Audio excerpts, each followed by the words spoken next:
मध्य प्रदेश में अमरवाड़ा विधानसभा के उपचुनाव के बाद अब सबकी नजरें टिक गई हैं दो अन्य विधानसभाओं में, जहां से विधायकों ने इस्तीफा दे दिया है। अब यहां पे भी विधानसभा के उपचुनाव होने हैं। इनमें एक विधानसभा आती है श्योपुर जिले की विजयपुर विधानसभा, जहां से रामनिवास रावत विधायक थे कांग्रेस के 6 बार के, और उन्होंने इस्तीफा दे दिया है। फिलहाल वो मोहन यादव सरकार में मंत्री है, कैबिनेट मंत्री हैं। अब देखना यह है कि उस सीट पर उपचुनाव कब होता है। दूसरी सीट पे भी सबकी नजरें टिकी हुई है, क्योंकि ये सीट कोई मामूली सीट नहीं, बल्कि मध्य प्रदेश के 16.5 सालों तक मुख्यमंत्री रहे और वर्तमान में केंद्रीय कृषि मंत्री शिवराज सिंह चौहान की सीट बुदनी है। बुदनी वो सीट है जहां से वो लगातार विधायक बनते रहे।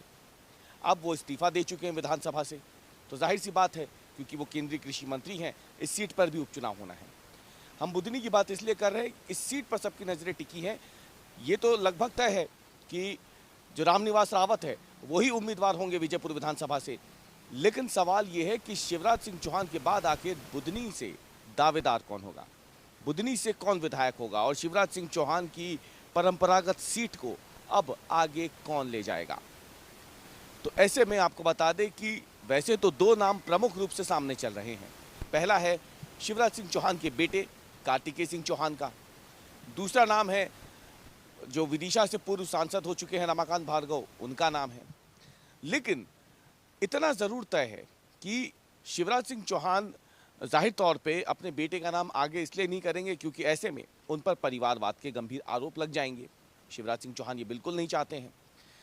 लेकिन इतना भी तय है कि बुदनी से अब तक जितने भी विधायक रहे हैं वो सब किरार समाज से रहे हैं। लंबे समय तक तो शिवराज सिंह चौहान ही रहे विधायक, वो किरार समाज से आते ही हैं। लेकिन कांग्रेस से भी जब 2 बार इस सीट से विधायक बने थे, वो दोनों भी किरार समाज से आते थे। तो ऐसे में अगर भारतीय जनता पार्टी शिवराज सिंह चौहान के बेटे कार्तिकेय सिंह चौहान या फिर रमाकांत भार्गव पर मोहर नहीं लगाती है, तो फिर तीसरे विकल्प के रूप में इतना लगभग साफ हो गया है कि बीजेपी यहां से किरार समाज को के किसी व्यक्ति को ही टिकट दे सकती है। वैसे भी अगर इस सीट पे देखा जाए तो जो किरार समाज है वो बहुतायत में है और वो हार और जीत का अंतर तय करता है। ऐसे में किरार समाज से ही टिकट मिलना बुदनी विधानसभा सीट से ये लगभग तय माना जा रहा है। ये बात हम इसलिए भी कर रहे हैं क्योंकि लोकसभा चुनाव के तुरंत बाद अमरवाड़ा पे विधानसभा के उपचुनाव होते हैं। ये चुनाव संपन्न होगा, इसके नतीजे आ चुके हैं।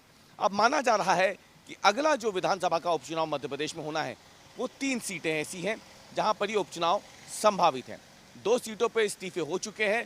बीना से निर्मला सप्रे ने अब तक इस्तीफा नहीं दिया है। तो ऐसे में विजयपुर और बुदनी में तो विधानसभा के उपचुनाव लगभग आप मान के चलिए किसी भी समय इनकी तारीखों की घोषणा हो सकती है और यहाँ पे आचार संहिता लग जाएगी। इसीलिए बार बार बुदनी की बात हो रही है। बुदनी की बात इसलिए भी हो रही है क्योंकि ये शिवराज सिंह चौहान की सीट रही है और जो एक लोकप्रिय नेता के साथ अब मध्य प्रदेश की राजनीति से दूर होकर के केंद्र की राजनीति में जा चुके हैं। ऐसे में इस सीट पर अब सबकी नजरें टिकी होंगी कि शिवराज सिंह चौहान की परंपरा को आगे कौन ले जाएगा बुदनी विधानसभा सीट से। तो ऐसे में यहाँ पे जो नाम सामने आ रहे हैं उसमें किरार समाज से ही कई नाम हैं जो एक तरीके से अपने आप को दावेदार बता रहे हैं।